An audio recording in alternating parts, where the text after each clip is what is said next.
Hey there, welcome back. I hope you've been doing your part of slowing the spread of this pandemic by staying home. We understand it's difficult for some people to adjust to quarantine life.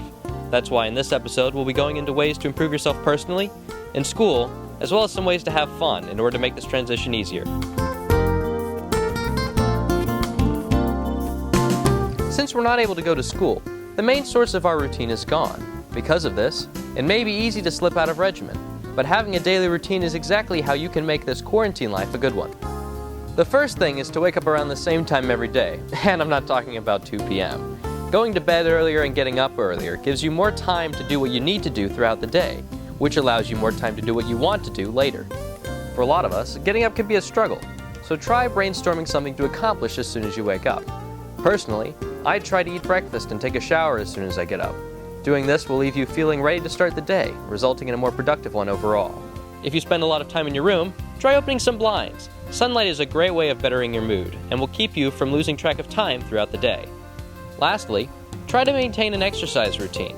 Working out for a couple minutes each day is another great mood lifter, as well as a way of staying healthy at a time when it's so easy to just sit around. Much like what we said, routine is the most effective way of improving school life while in quarantine. It may be easy to look at all the assignments you have for the week and say, I don't have to start now, I've got a whole week to do it. But trust me, if you create a work schedule for your school assignments, you won't be spending those late Sunday nights finishing up that English essay. If you can't tell, I'm speaking from experience. Schedules not only help you fight procrastination, but they also allow you the opportunity to choose when it's time to work and when it's time to relax. You can choose to space out your work throughout the week, clocking out, so to speak, around 6 every day. Or you could take your work in chunks, focusing on all the assignments for one class for each day, leaving the rest of the week to do what you want. It's up to you. With all this talk of routine and schedules, it might seem like there isn't that much room for fun, but on the contrary, there are a lot of upsides to the amount of time we have here in quarantine. This quarantine really depends on your outlook. It can be an isolating and disheartening time, or it can be a time of fun and self-improvement. Quarantine doesn't have to mean isolation. With the advent of the World Wide Web and cellular devices, staying connected with others is as easy as ever.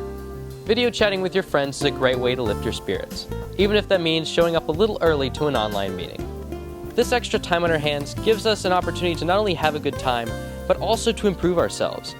Take that extra time to learn a new hobby, figure out how that guitar even works. Empty that backlog of games or movies that you've been trying to get to. The choice is yours to make.